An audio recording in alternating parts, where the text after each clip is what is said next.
दोस्तों इस वीडियो में मैं आपके लिए एक प्रैक्टिस सेट लेकर आया हूं जो आपके लिए बहुत ही इम्पोर्टेंट है। यदि आप इस वीडियो को अच्छा से देखते हैं और इसमें जो भी प्रश्न है उसको यदि आप प्रिपेयर कर लेते हैं तो आपके 10 मार्क्स बढ़ जाएंगे। हम आपको डेली एक प्रैक्टिस सेट लाएंगे, उसको आप अच्छा से देखिएगा, बहुत ही आपके लिए फ़ायदेमंद होगा क्योंकि इसमें बिल्कुल सिलेक्टेड सवालों का एक कलेक्शंस है। तो आपके स्टेट एग्ज़ाम के लिए यह एक पैनेसिया है, रामबाण है। तो चलिए दोस्तों वीडियो शुरू करते हैं और अपने पहले क्वेश्चन को लेते हैं। पहला क्वेश्चन है कि Chaucerian 7 line stanza is also known as. यहाँ पे आपको बताना है कि जो चौसर का 7 लाइन की जो स्टेंजा होती है उसे हम किस रूप से जानते हैं। तो याद रखिएगा राइम रोयल, इसका करेक्ट आंसर होगा आपका डी। हम सिर्फ दोस्तों आंसर पढ़ने का प्रयास करेंगे। ऑप्शन आप देखिएगा, चौसरियन स्टेंजा जो 7 लाइन का होता है उसे हम राइम रॉयल बोलते हैं। आगे है आपका द ब्लैक डेथ वाज। दोस्तों ब्लैक डेथ क्या था, तो याद रखिएगा ब्लैक डेथ एक टेरिबल प्लेग था, एक महामारी था, ब्रिंगिंग डेथ एंड डिवास्टेशन। तो डी इसका करेक्ट आंसर होगा। तीसरे नंबर की बात करें हम तो the vision of William concerning Piers and Plowman is written by. तो पायर्स एंड प्लॉमेन किसके द्वारा लिखा गया है, तो दोस्तों इसके रचनाकार हैं आपके विलियम लैंगलैंड। तो 3 का हो जाएगा ए। अब प्रश्न होता है कि Piers and Plowman is, Piers and Plowman क्या है। तो अब तो आपको याद हो गया कि पायर्स एंड प्लॉमेन के रचनाकार है विलियम लैंगलैंड, लेकिन इसकी हम बात करें तो यह एक allegory on human life. It is an allegory on human life. तो 4 का करेक्ट आंसर होगा दोस्तों बी। तो याद रखिएगा यह एक एलिगोरिकल रचना है। The main motive of Piers and Plowman is, मतलब इसका मेन मोटिव क्या था, तो इसको आप अच्छा से देखते हैं तो आपका हो जाएगा to expose the corruption and evils of the church. तो इस रचना के माध्यम से दोस्तों चर्च पे अटैक किया गया था, चर्च पे हमला बोले थे आपके विलियम लैंगलैंड। अगला सवाल है आपका, आगे बढ़ते हैं दोस्तों।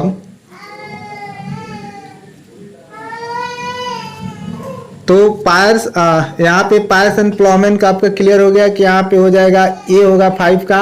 6 की बात करते हैं कि who are the first poet buried in what is now known as Poets' Corner in Westminster Abbey.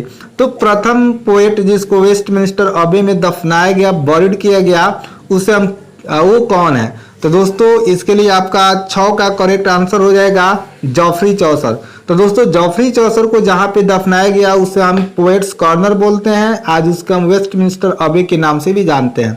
तो 6 का करेक्ट आंसर हो जाएगा आपका C, Geoffrey Chaucer. Chaucer died in the reign of, बहुत ही इंपॉर्टेंट सवाल। चौसर की जब मृत्यु हुई थी तो उस समय राजा कौन थे। तो दोस्तों यहाँ पे याद रखिए, तो प्रश्न का जवाब आप और कमेंट में देने का प्रयास कीजिएगा कहीं से भी ढूंढकर कि चौसर का जब जन्म हुआ तो उस समय राजा कौन थे, अर्थात वो अपने लाइफ में किन किन राजाओं को देखे हैं। तो यहाँ पे आपका 7 का करेक्ट आंसर होगा हेनरी 4 के समय उनकी मृत्यु हुई थी। आगे बढ़ते हैं और अगले क्वेश्चन को लेते हैं। 8 नंबर आपका सवाल है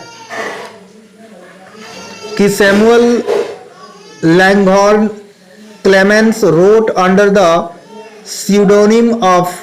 तो 8 नंबर का करेक्ट आंसर हो जाएगा दोस्तों मार्क ट्वेन। तो मार्क ट्वेन 8 का हो जाएगा आपका ए। 9th नंबर सवाल की बात करते हैं तो which following arrangements of Mark Twain's his work is incorrect प्रोनालिका। दोस्तों इस क्वेश्चन को छोड़िए, आप अभी इस समय से ऐसे सवालों को तैयार नहीं कर सकते हैं।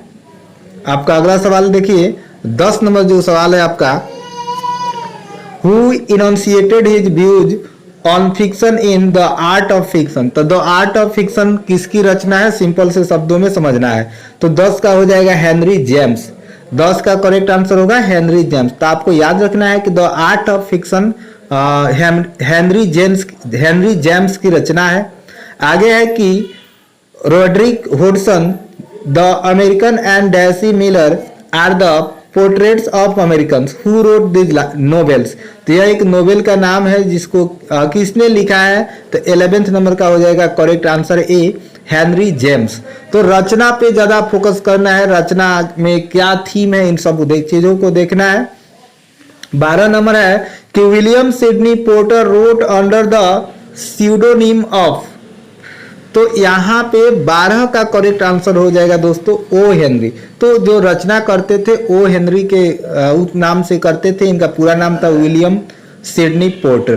तो चलिए दोस्तों अब हम 13 नंबर सवाल को लेते हैं। आपका 13 नंबर सवाल है कि who among the following writer was known as the sage of Concord. तो द सैग ऑफ कॉनकॉर्ड के रूप में किसे जानते हैं? तो याद रखिएगा Ralph Waldo Emerson, Ralph Waldo Emerson. तो 13 का करेक्ट आंसर होगा बी। 14 नंबर है कि Walden and Civil Disobedience were written by. तो वाल्डेन और सिविल डिसओबीडियंस किसके द्वारा लिखा गया था? तो आपका 14 का करेक्ट आंसर हो जाएगा A Henry David Thoreau. 15 number सवाल है कि which novel of Cooper contains the theme of tradition in the bourgeois world. तो 15 का करेक्ट आंसर दोस्तों हो जाएगा आपका C the ever interesting topic. आगे बढ़ते हैं दोस्तों।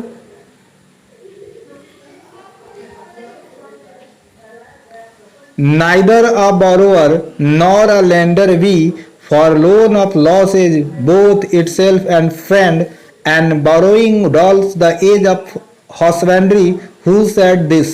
तो किसने इस लाइन को कहा था? तो 16 का आपका करेक्ट आंसर होगा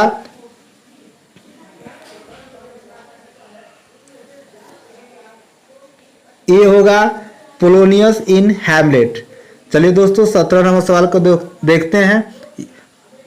क्वार्ट्स डाई मैनी टाइम्स। दोस्तों यह आपके पेपर 1 में यह सवाल आ चुका है।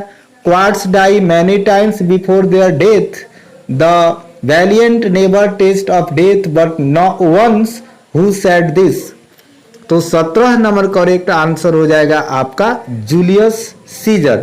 तो Julius Caesar in Julius Caesar. तो जूलियस सीजर कहता है, तो याद रखिएगा एक शेक्सपियर की रचना है। तो यहाँ पे जो भी ओथेलो हो, एंटोनियन क्लीपेट्रा हो, हेमलेट हो, इन सब के रचनाकार है दोस्तों आपके विलियम शेक्सपियर। और विलियम शेक्सपियर इलिजाबेथन एज के एक फेमस ड्रामेटिस्ट थे, याद रखिएगा। आगे बढ़ते हैं। अगला सवाल है आपका कि peace peace dost thou not see my baby at my breast that sucks the north asleep who is the speaker of this lines. तो 18 नंबर का आपका करेक्ट आंसर हो जाएगा दोस्तों सी लेडी मैडकॉफ इन मैकबेथ। तो ये पीस पीस का जो लाइन है इसको लेडी मैकबेथ ने मैकबेथ में कहा था, लेडी मैडकॉफ ने। 19 नंबर सवाल है कि Shakespeare's the 12th night also has a little what you will. यहाँ पे a little what you will. तो 19 का करेक्ट आंसर हो जाएगा आपका बी। बात करते हैं 20 नंबर सवाल की। तो Shakespeare played the roles of Adam and ghost in. तो एडम्स एंड घोस्ट का प्ले निभाए थे किसमें? इसकी यहाँ पे उनके ही सभी रचनाओं का जिक्र है। तो 20 नंबर का दोस्तों करेक्ट आंसर होगा आपका As You Like It and Hamlet respectively. तो हेमलेट और एज यू लाइक इट दोनों में ही। तो याद रखिएगा As You Like It, Much Ado About Nothing, ये सभी आपके शेक्सपियर के ही रचना है, चाहे मार्चेंट ऑफ वेनिस कहें। अगला सवाल है आपका 21 नंबर।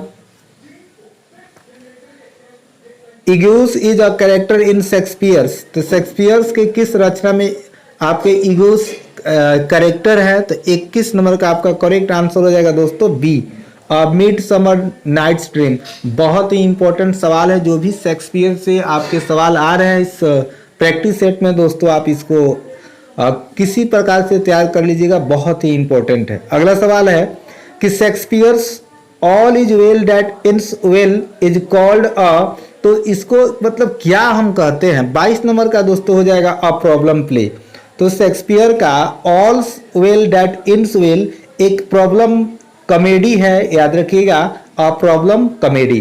23 नंबर सवाल है कि I loved the man and do honour to his memory on this side of idolatry as much as any he was indeed honest and of one honest and free nature who express this opinion about Shakespeare. तो Shakespeare के बारे में इस विचार को किसने रखा था? तो 23 नंबर का दोस्तों आपका होगा Ben Jonson. Ben Jonson. 24 number सवाल है आपका, in which of Shakespeare's play do the following lines figure. तो 24 नंबर में है आपका, ये लाइन है आपका, the lunatic the lover and the poet are of imagination all compact. तो इस लाइन को किस रचना से लिया गया है शेक्सपियर का? तो 24 का करेक्ट हो जाएगा आपका D, B answer, Midsummer Night's dream.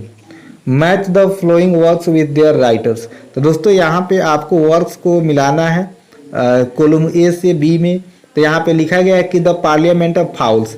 तो इसके पहले हम एक वीडियो अपलोड किए थे जिसमें जॉफ्री चौसर के सारे वर्क्स को वहाँ पे बताए थे। तो पार्लियामेंट ऑफ फाउल्स के जो रचनाकार होंगे आपके होंगे जॉफ्री चौसर। तो यहाँ पे आपका एक का 6 हो जाएगा। देखिए 6 दो ही जगह है, यहाँ और यहाँ। उसके बाद है आपका mid summer night, sorry utopia. तो यूटोपिया के आपके रचनाकार हो जाएंगे सर थॉमस मोर। तो यहाँ पे बी ए ही आपका करेक्ट आंसर होगा। उसके बाद है द एडवांसमेंट ऑफ लर्निंग। तो द एडवांसमेंट ऑफ लर्निंग का आपका करेक्ट आंसर हो जाएगा सर फ्रांसिस बेकन। उसके बाद है डिडो द क्वीन ऑफ कैथेज। तो डी का करेक्ट आंसर हो जाएगा आपका 5 क्रिस्टोफर मार्लो।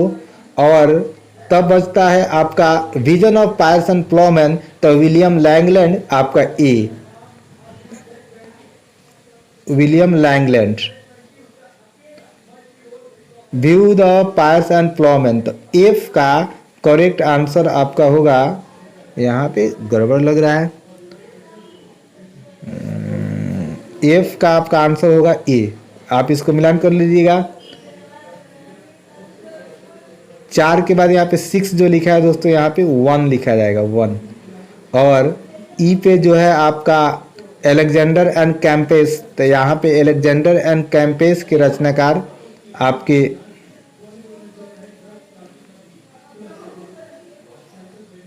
जॉन लिली सही है। तो इसको एक बार आप मिलान कर लीजिए, काफी इंपॉर्टेंट वर्क्स है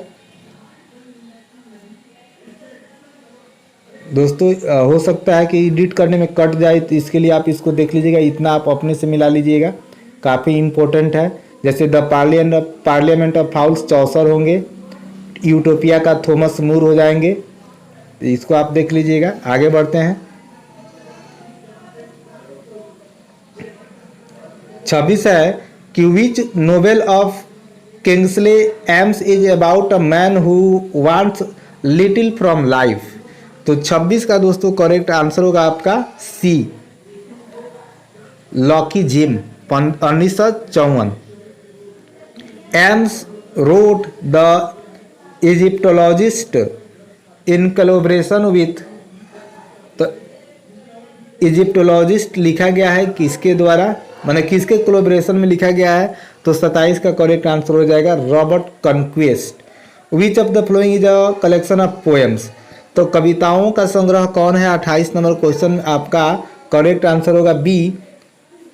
तो जो आपका 29 नंबर क्वेश्चन है कि William Garland Golding's best known novel is. तो 29 नंबर सवाल का करेक्ट आंसर दोस्तों हो जाएगा आपका C, Lord of the Flies. 30 number, in which novel Golding deals with civilisation. तो यहाँ पे आपको थोड़ा सा ध्यान रखना है। 30 का करेक्ट आंसर हो जाएगा आपका डी। दोस्तों आगे बढ़ते हैं, कुछ इंपॉर्टेंट सवाल को देखते हैं। जॉर्ज ऑरवेल सेकेंड नेम, बहुत ही इंपॉर्टेंट सवाल है। जॉर्ज ऑरवेल का दोस्तों सेकेंड नेम क्या था? तो इनका नाम था इरिक ह्यू ब्लेयर। तो जॉर्ज ऑरवेल्स का सेकेंड नेम था इरिक ह्यू ब्लेयर। तो 31 का करेक्ट आंसर होगा सी। आगे बढ़ते हैं। 32, विच of the flowing has the finest expression of Hardy's philosophy. तो हार्डिज फिलॉसफी के लिए आपका करेक्ट आंसर हो जाएगा सी, द डायनास्ट।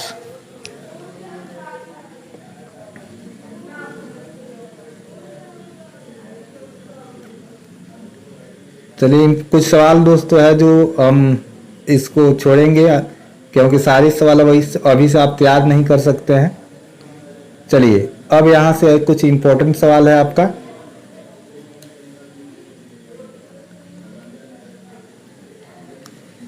यहाँ पे है आपका 82 ऑक्टामीटर कंसिस्ट ऑफ। दोस्तों ऑक्टामीटर में कितने लाइन होते हैं? तो यहाँ पे 82 पे हम आए हैं। अब 82 से अब इसके आधारित हम पहले दोस्तों वीडियो डाल चुके हैं जिसमें सारे लाइंस को हम कंप्लीट किए हैं, तो उसको आप देख लीजिएगा। तो 82 का आपका करेक्ट आंसर हो जाएगा 8 लाइंस। ऑक्टा में 8 होता है। Out of this house said rider to reader yours neighbour will said refer to fuhrer they are looking for you said hurter to horror. Figure of speech आप देखना है। तो दोस्तों इसमें कौन सा फिगर ऑफ स्पीच है, तो अच्छा से इसको आप देखिएगा तो आपका रहेगा यहाँ पे कॉन्सोनेंट्स। तो चलिए दोस्तों आगे बढ़ते हैं। टी.एस. इलियट वास्टलैंड इज रिटेन इन। बहुत ही अच्छा सवाल है दोस्तों, ऐसे सवाल आए थे। तो इतना क्लियर है कि वास्टलैंड के रचनाकार है आपके टी.एस. इलियट। लेकिन अब प्रश्न बनता है कि द वास्टलैंड को किस राइम स्कीम में लिखा गया है? तो 84 का करेक्ट आंसर होगा दोस्तों आपका ब्लैंक वर्स। टी.एस. इलियट के और भी रचनाकार हैं, जैसे आपका एज वेडनेसडे, क्वार्टर्स, 4 क्वार्टर्स का के कॉकटेल पार्टी भी है। तो इनसे सवाल बनता है, अक्सर एग्जाम में आते हैं। अगला सवाल है कि and never lifted up a single stone is an example of. तो 85 किसका है? तो अंडर स्टेटमेंट का एग्जाम्पल है एक। अगला क्वेश्चन है कि select the matching pairs the question numbers of 86 to 90। तो यहाँ पे पेयर्स मिलाना है 86 से।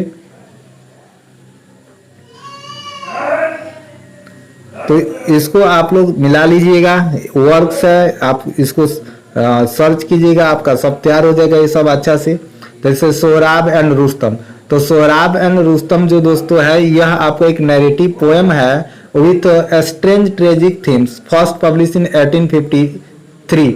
1853 में पहली बार सोहराब को प्रकाशित किया गया था, ठीक है, बाय मैथ्यू आर्नोल्ड।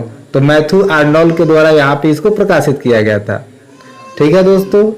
तो द प्रिंसेस जो है आपका is a serio comic blank verse narrative poem written by Tennyson.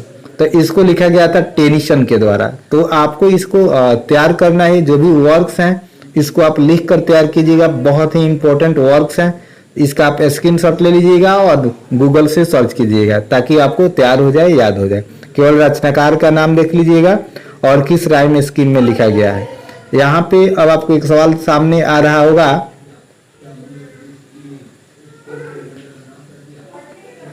93 सवाल देखिए दोस्तों। 93 बहुत ही इंपॉर्टेंट सवाल है। 93 सवाल है कि which figure of speech is also known as echoism. तो इकोइज्म के नाम से हम किस फिगर ऑफ स्पीच को जानते हैं? तो याद रखिएगा ये होगा आपका ओनोमोटोपिया। तो दोस्तों थोड़ा सा प्रोनाउंसिएशन की प्रॉब्लम है, इसके लिए थोड़ा सा एडजस्ट कीजिएगा। आपका 93 का करेक्ट आंसर होगा ए, ओनोमैटोपिया। अगला क्वेश्चन है कि the child is father of man is an example of. तो सबसे पहले याद रखिएगा the child is father of man, यह जो कोट है इसको दिए थे विलियम वर्ड्सवर्थ। और किस पोएम में दिए थे, इसका कोई नाम यहाँ पे क्लियर नहीं है उसका, क्योंकि उसके फर्स्ट लाइन से ही उसको जाना जाता है। तो यह किसका एग्जाम्पल है? तो यहाँ पे आपके लिए 94 का करेक्ट आंसर होगा डी, पैराडॉक्स। तो child is the father of man.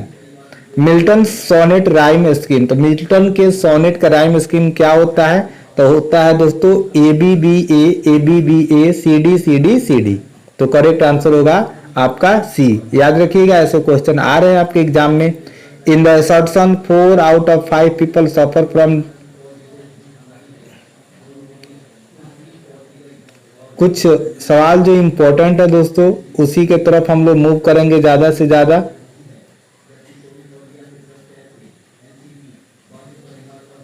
यहाँ पे दोस्तों कुछ एक नंबर सवाल पे आपको मिलेगा कि which following poem of Coleridge is incomplete. तो यहाँ पे कॉलरिज का कोई एक रचना आपको बताना है जो इनकम्प्लीट है, पूरा नहीं है, अर्थात ये जो भी है सब कॉलरिज के ही रचनाकार हैं। एक लिरिकल बैलेड है फ्रॉस्ट एट मिडनाइट, कुबला खान, और पोएम्स ऑन वेरियस सब्जेक्ट्स। तो एक से एक का करेक्ट आंसर हो जाएगा दोस्तों आपका सी हो जाएगा आपका कुबला खान। उसके बाद है कि which of the following is a dream allegory. इसमें ड्रीम एलोग्री क्या है, तो इसमें कुबला खान जो है जिसके रचनाकार है एस टी कॉलरिज, वह एक ड्रीम एलोग्री पोएम है।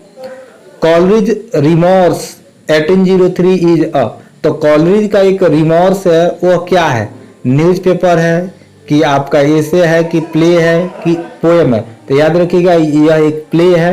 यहाँ पे 103 का करेक्ट आंसर होगा C. Coleridge produced Remorse on the recommendation of, तो यहाँ पे 104 का दोस्तों करेक्ट आंसर हो जाएगा आपका B Byron. Which newspaper Coleridge produce in 1796, 105 का करेक्ट आंसर हो जाएगा आपका C the watchman.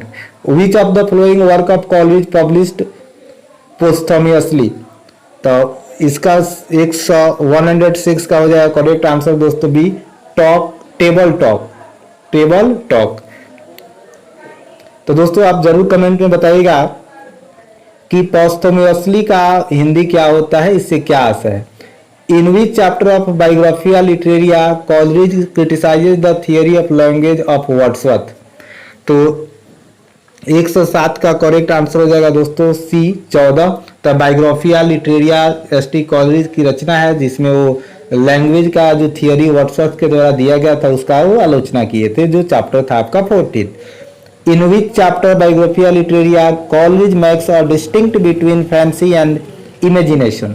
Fancy and imagination मतलब फैंसी और इमेजिनेशन में क्या अंतर होता है, तो 108 का करेक्ट आंसर हो जाएगा D 13। Which of the following is written on the subject of philosophy, तो 109 का करेक्ट आंसर आपका हो जाएगा ए एड्स ऑफ रिफ्लेक्शन। आगे है कि in 1802 Coleridge wrote a great ode, तो 802 में कॉलरिज एक ओड लिखे थे जिसका करेक्ट आंसर होगा दोस्तों डिजेक्शन। तो डिजेक्शन क्या है, कॉलरिज का एक ओड है, काफी इंपॉर्टेंट है एस टी कॉलरिज। इनके जितने भी वर्क्स है दोस्तों आप इसको प्रिपेयर कर लीजिएगा। He is not the brightest man in the world.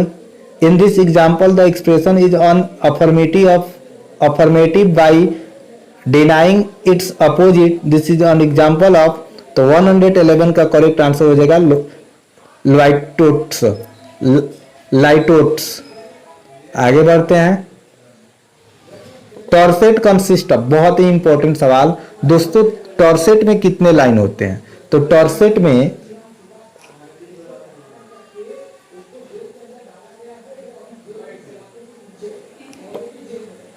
तो दोस्तों याद रखिएगा टॉर्सेट में आपके होते हैं 3 लाइन्स। टॉर्सेट में कितने लाइन होते हैं, 3 लाइन्स। बहुत ही इंपॉर्टेंट सवाल है, इस पे वीडियो अपलोड कर चुके हैं। तो 112 का करेक्ट आंसर होगा बी।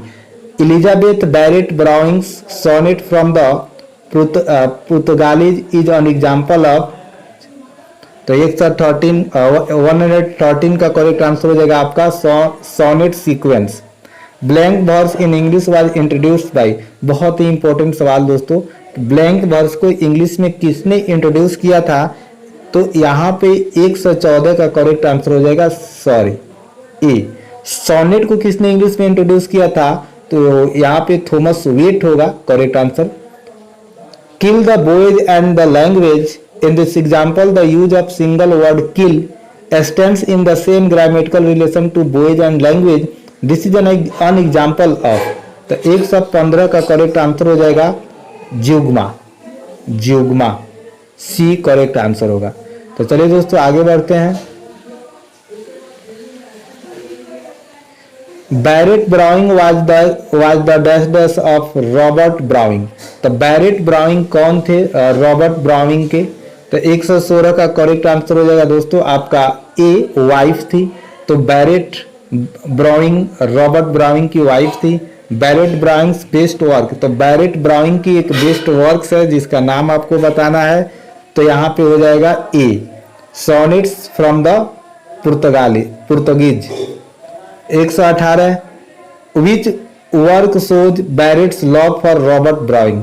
तो यहाँ पे बैरेट के वर्क बताना है जो रॉबर्ट ब्राउइंग के लिए प्रेम को शो करता है। तो इसका करेक्ट आंसर हो जाएगा सोनेट्स फ्रॉम पुर्तगीज। तो यहाँ पे एक ही सवाल बार बार रिपीट हो रहे हैं अलग अलग कॉन्सेप्ट से, तो आपको बहुत ही आसानी से ऐसे सवाल तैयार हो जाते हैं। तो सवाल लिखने का तरीका बहुत ही अच्छा है। अब दोस्तों कुछ सवाल जो आपके कट जाएंगे एडिटिंग में, तो उसको ध्यान से सुनिएगा क्योंकि कुछ सेटिंग में गड़बड़ है। तो 119 नंबर आपका क्वेश्चन है कि the Barretts of Wimpole Street is a play about the family of. तो विम्पल्स स्ट्रीट एक the Barrett of Wimpole Street's एक प्ले है जो फैमिली ऑफ बैरेट ब्राउइंग, तो बैरेट ब्राउइंग के फैमिली के बारे में उसमें एक आधारित एक प्ले है। उसके बाद है कि आर्नोल्ड्स फर्स्ट पब्लिश्ड पोएम। तो आर्नोल्ड्स की प्रथम पब्लिश्ड कविता कौन थी? तो दोस्तों वो था आपका द स्ट्रेट रिवेलर। मैथ्यू आर्नोल्ड्स का पहला पोएम जो पब्लिश्ड हुआ था उसका नाम है द स्ट्रेट रिवेलर। याद रखिएगा, बहुत ही इंपॉर्टेंट है। अगला सवाल है आपका कि Arnold for subject is fond of. तो आर्नोल्ड जो थे वह किस सब्जेक्ट के शौकीन थे? तो आपका याद रखिएगा वो रहेगा आपका क्लासिकल थीम्स के लिए वो शौकीन थे। आगे है कि which of the following is written on Greek theme.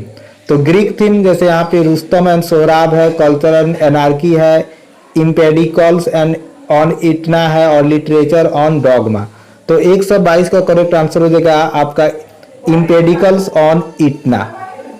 Literature and dogma का पब्लिकेशन 1873 में हुआ था। यह डील मतलब इसमें जो आपको मिलेगा वो है आपका पोएट्री एंड रिलेशन। तो दोस्तों मेरा एक छोटा सा प्रयास है, यदि आपको वीडियो पसंद आया है तो वीडियो को लाइक कीजिए और चैनल पे नए हैं तो चैनल को सब्सक्राइब कीजिए और वीडियो को ज़्यादा से ज़्यादा शेयर कीजिए।